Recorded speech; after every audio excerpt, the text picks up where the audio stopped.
The year was 1970.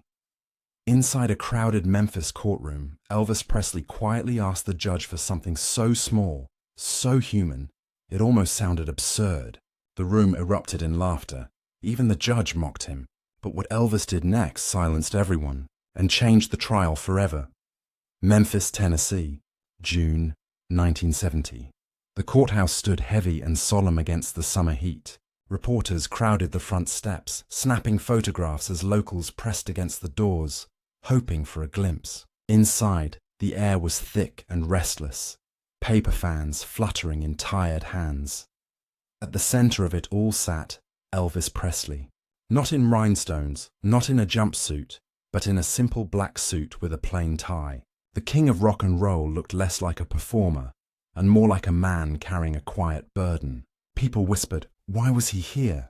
What was this trial about? Some came for justice, others for spectacle. The courtroom benches were full.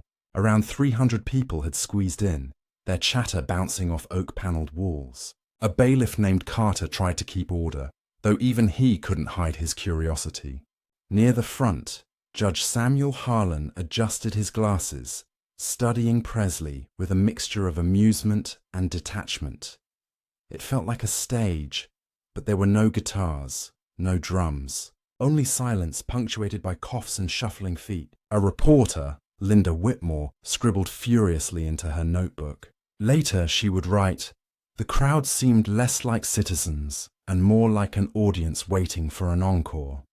The tension grew. Elvis didn't look out into the crowd.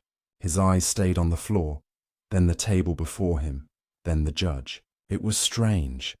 The man who once held Madison Square Garden spellbound in 1972, 20,000 strong, now sat powerless before a handful of men in robes. The irony wasn't lost on anyone. When his name was finally called, a hush swept the room. The gavel cracked once, echoing. Elvis rose slowly, smoothing the front of his jacket. He looked almost shy, his movements deliberate, his voice low. The king of rock and roll, a man who had been cheered by millions, now spoke with the humility of someone asking for nothing more than a chance to be seen as human. The crowd leaned forward. Even the reporters stopped scribbling. Something about the moment felt fragile, as though one wrong word might shatter it. What could he possibly say? Would he defend himself with fire and pride?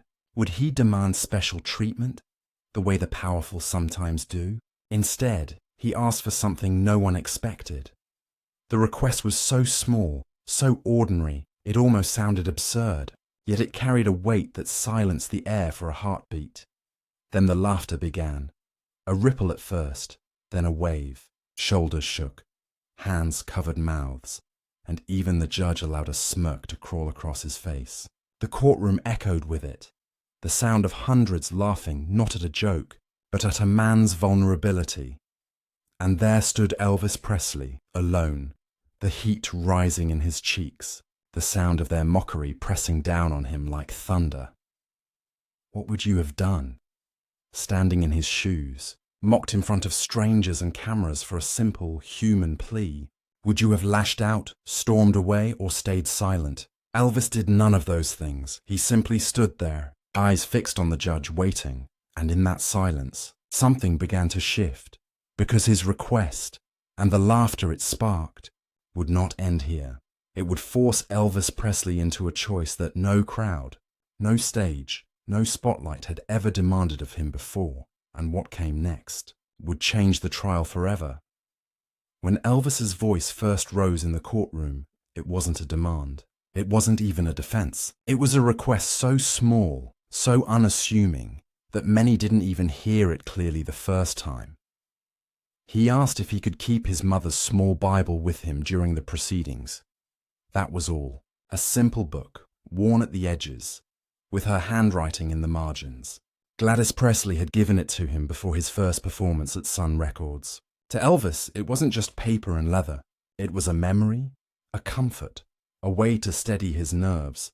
But Judge Samuel Harlan tilted back in his chair and chuckled. "Mr. Presley, this is a courtroom, not a Sunday school." His words carried across the wood-paneled chamber, laced with sarcasm. The crowd followed his lead. Laughter spilled out, louder than the request itself. Some shook their heads. Others whispered, "The king needs a Bible to stand trial." Reporters scratched it down eagerly, ready to twist it into headlines. Elvis stood there, shoulders stiff, his face unreadable. The Bible rested in his hand, its cover dull from years of touch. In that moment, the man who had been adored on stages from Las Vegas to New York was mocked like a schoolboy. Imagine asking for something tied to your heart and being laughed at by hundreds. What would you have done? Bailiff Carter tried to hush the gallery, but even he smirked. The authority of the court had turned into a circus, and Elvis was the unwilling clown. He glanced once at the Bible, then back at the judge, his lips pressed into a thin line. Reporter Linda Whitmore later wrote in her notes, "The strangest thing was not the laughter itself, but the quiet way he stood through it. He looked like he had been here before, as if humiliation was not new to him. The sound of the laughter swelled and then broke into scattered coughs and shifting feet. But the damage had been done. His humble request had been turned into a weapon against him, and Elvis knew it. For a brief second, his fingers tightened around the Bible, knuckles pale. He could have argued. He could have reminded the judge of the law, of his rights as a citizen. He could have walked out, let the tabloids feast on the scandal. Instead, he remained still, his silence speaking louder than words. The laughter began to fade. A few in the back realized the cruelty of what had happened. Whispers turned uneasy. It wasn't right. It wasn't fair. Yet no one stood for him. Elvis swallowed once, lifted his eyes and met Judge Harlan's gaze directly. The smile still lingered on the judge's lips, but his eyes betrayed a flicker of discomfort. This was no longer about a book. It was about dignity. Would he be stripped of it in front of everyone? Or would he find a way to hold on to it? The clock ticked on the wall, each second louder than the last. What began as a humble request had turned into a test of character, a moment of truth that neither the judge nor the crowd had expected. And as the silence thickened, everyone wondered, what would Elvis Presley do next? The sound of laughter lingered long after it died out, like smoke that clings to the air. Elvis lowered his eyes, but he did not sit. The Bible still rested in his hand, the way a performer clutches a microphone, not for show, but for strength. Across the courtroom, pens scratched quickly. Headlines were being born in real time. Elvis begs for Bible in court. Reporters didn't need the truth. They only needed words that would sell. 300 people had packed into the room, but now it felt like 3,000 eyes pressing down on him. The man who once controlled entire stadiums suddenly felt like the smallest figure in the building. The judge leaned forward, voice dripping with authority. "Mr. Presley, you will conduct yourself properly. This court is not a stage for your symbols." The insult was deliberate. A ripple of chuckles moved through the gallery again. Some leaned forward eagerly, as though waiting for him to break. Elvis did not break, but the stakes had shifted. What began as a simple request had turned into a battle over his dignity. He wasn't fighting for music, for fame, or even for justice. He was fighting for the right to carry a piece of his past into the present. A woman in the second row whispered, "Why won't they let him?" Her neighbor shrugged, uneasy, yet still smiling at the absurdity. The crowd itself had become a mirror of human weakness, quick to laugh, slow to defend. The irony was sharp. Elvis had once been cheered by 20,000 at Madison Square Garden in 1972, his every movement met with roars of approval. Yet here, with only a few hundred present, he faced scorn instead of adoration. The crowd that had once raised him up now seemed ready to pull him down. Reporter Linda Whitmore noticed it too. She scribbled into her notebook, "The man looked less like a king and more like a child being scolded." The laughter grew crueler in memory than in sound. Elvis could feel the sting of every chuckle, every smirk. It wasn't the first time he'd been underestimated, but rarely had it been this public, this humiliating. Bailiff Carter stepped closer, as if expecting an outburst. He had seen men snap under less pressure, but Elvis didn't move. His stillness unsettled Carter more than any protest would have. Minutes dragged on, and tension thickened the air. This was no longer just about a Bible. It was about whether a man, any man, could hold on to his sense of self when stripped bare before authority and ridicule. The judge tapped his gavel once, a sharp crack that echoed like a gunshot. "Sit down, Mr. Presley." Elvis didn't. Gasps slipped from the benches. For the first time, the balance shifted. The laughter quieted, curiosity taking its place. What was he going to do? At that moment, Elvis looked at the Bible again, then lifted it slightly in his hand. Not as a weapon, not as defiance, but as if reminding himself why he had asked in the first place. The silence in the room grew thick enough to cut. The clock ticked louder, each second marking the weight of his decision. What would happen if he spoke again? Would the judge punish him? Would the headlines turn uglier? Or would the world finally hear the truth of his heart? The stakes had never been higher. The crowd leaned forward. Reporters held their breath. Even the bailiff's hand hovered near Elvis's shoulder. And then, in front of everyone, Elvis made his move. Elvis took one step closer to the bench. The sound of his shoes against the wooden floor echoed in the silent room. He did not raise his voice. He didn't need to. "Your Honor," he began, slow and steady. "This isn't about performance. This isn't about being Elvis Presley. This is about my mother." The room froze. For a moment, no one laughed. No one moved. The words hung heavy, cutting through the haze of mockery like a blade. Elvis lifted the Bible so the judge could see. The leather cover was cracked at the corners, pages worn thin, edges marked with his mother's handwriting. "She gave me this before I ever sang on stage. I carried it when I was nothing. I carried it when I was scared. And I asked to carry it now." His voice was calm, too calm, the kind of calm that demands attention. Judge Harlan shifted in his chair. The smirk on his face faltered. The laughter from the gallery faded completely. What had sounded like a ridiculous request seconds ago now carried a weight no one could ignore. Elvis didn't stop there. "When I was a boy," he continued, his accent thick with memory, "I walked into school with holes in my shoes. The other kids laughed at me. Laughed because I didn't have what they had. And all I could do was hold this book and remind myself I was more than what they saw." His words struck the benches like hammer blows. Shoulders stiffened, eyes dropped. The crowd was no longer amused. They were ashamed. "Now I stand here," Elvis said, looking straight into the judge's eyes, "and I hear the same laughter, but I'm not that boy anymore, and I won't let go of the one thing that gave me strength then. Just because it makes others smile now." Short bursts followed, like chords hit one after another. He didn't shout. He didn't beg. He told the truth. The silence was electric. Reporters lowered their pens, afraid to miss a single word. Bailiff Carter, once smirking, now shifted uncomfortably, as though he himself had been caught mocking something sacred. Judge Harlan opened his mouth, then closed it again. The authority he carried so easily minutes earlier now felt brittle. The crowd, that living creature that had mocked, was now subdued, restless in guilt. Some averted their eyes. Others clutched their coats. A few whispered prayers under their breath, as though realizing they had laughed at something holy. Elvis stepped back, placing the Bible against his chest. He didn't need applause.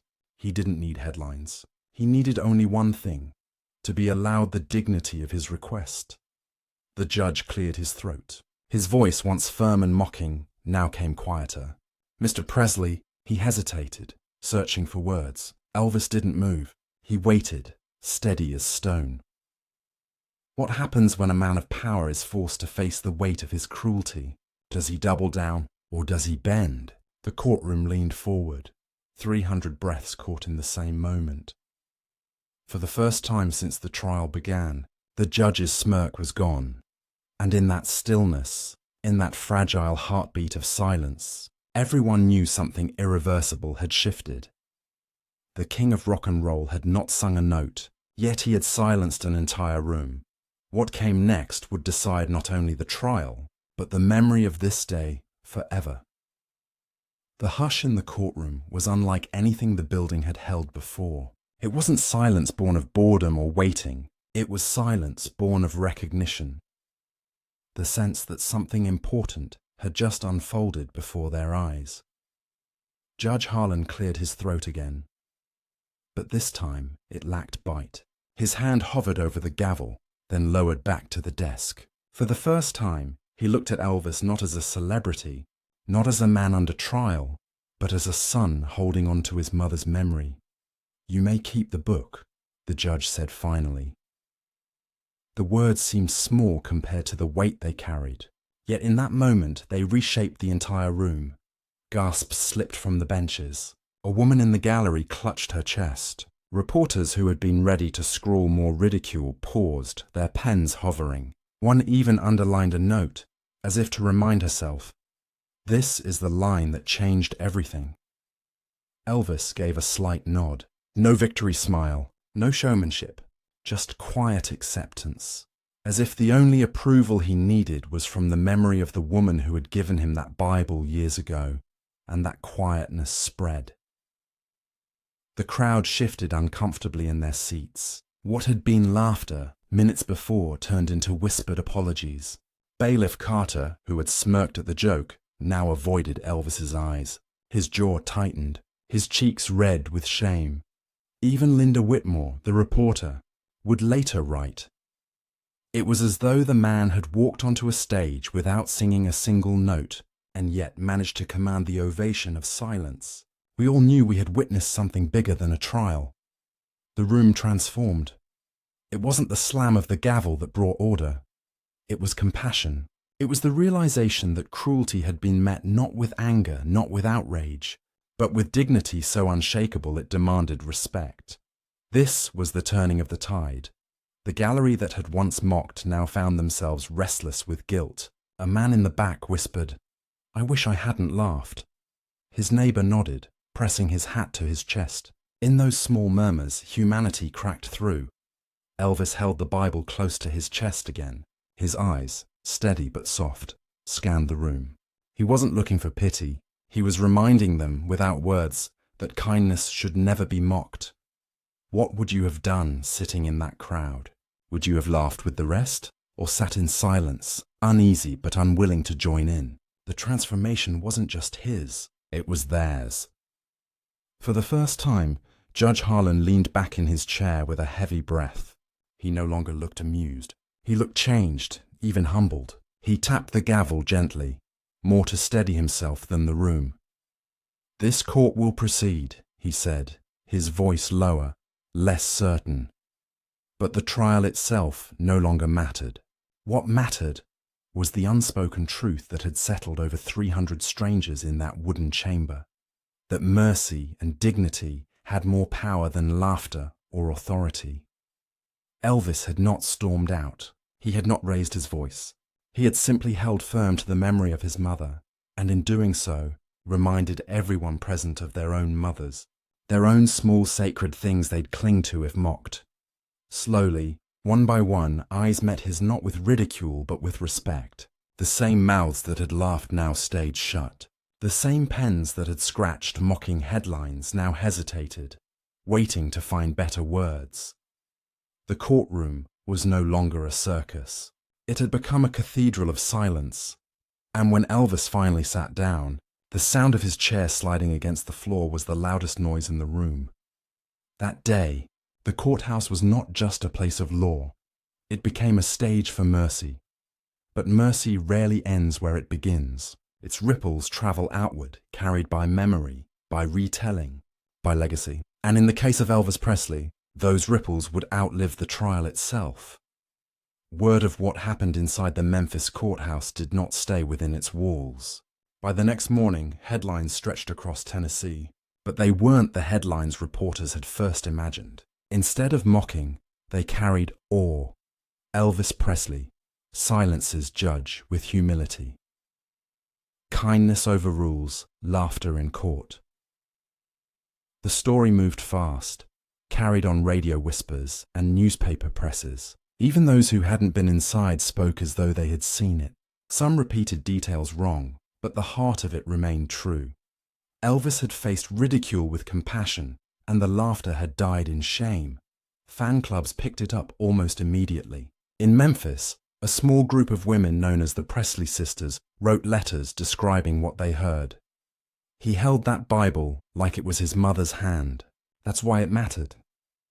Their words were copied, mailed, and retold until the story reached as far as California. Bootleg tapes even surfaced, though scratchy and unclear. One reporter's tape recorder had caught only fragments. The hush after his words, the gavel striking faintly, the shifting of the crowd. But to fans, those silences spoke louder than lyrics. People played them at gatherings, sitting still as though listening to a hymn. The courthouse itself carried a scar from that day. A year later, a plaque was placed in the hallway by a group of Presley admirers. Its inscription read, "Mercy is not weakness, it is strength." Locals claimed Elvis had spoken those very words before leaving the building, though no transcript proved it. Still, no one argued. The phrase became his legacy there. Linda Whitmore, the reporter who had written furiously in the heat of the trial, admitted in a later article, "I went in ready to laugh at a celebrity brought down to size. I left realizing he had raised us up instead." The ripples were not just public. They were personal. Stories tell of strangers who had mocked him that day returning years later to the courthouse, standing beneath the plaque in silence. Some brought their children, pointing to the words and saying, "Remember this. Imagine being in that room, mocking one moment, humbled the next." How long would you carry the weight of that memory? Even Judge Harlan could not escape it. Though never publicly quoted, clerks recalled how his demeanor changed in later trials. He listened more, mocked less. Some whispered that Elvis Presley had humbled the judge himself. By the late 1980s, the courthouse was renovated, yet the plaque remained, polished, never removed. Visitors took photographs. Fans touched the metal as if touching a relic. A woman named Maria once wrote in her diary, discovered decades later, "I was there as a girl. I laughed too. But I never laughed the same way after that." This was the ripple effect. It spread not through power, not through law, but through memory. A simple request, mocked in a single moment, had become a story that carried across years, carried across lives. Because legends aren't always born on stages. Sometimes they are born in courtrooms, carried not by guitars or microphones, but by silence and humility. The trial ended long ago, but the memory of that day, the hush, the Bible, the change in the room, remains carved not only into plaques and papers, but into the lives of those who told and retold it. And yet, the story was not finished, because its deepest meaning was never about a trial at all. It was about something greater, a lesson we are still left to face. The memory of that trial was never truly about law. It wasn't about a celebrity facing judgment. It was about a man reminding the world that kindness, even when mocked, can change everything. Elvis Presley could have fought back with anger. He could have demanded respect, as his fame surely allowed. Instead, he chose humility. He chose to stand firm in silence, and by doing so, he forced others to see their own cruelty. That is why the moment lasted. Not because Elvis won a case, but because he showed that dignity can't be stripped away by laughter. Mercy can silence a crowd more powerfully than any gavel, and maybe that is the truest measure of greatness. Not the size of the audience, not the roar of applause, but the strength to hold steady when the world tries to belittle what you hold dear. What would we have done in his place? Would we have lashed out or stood calmly, forcing others to reflect? That choice still faces us every day. Share this story with someone who believes kindness has no power. Remind them, Elvis Presley proved it can change everything.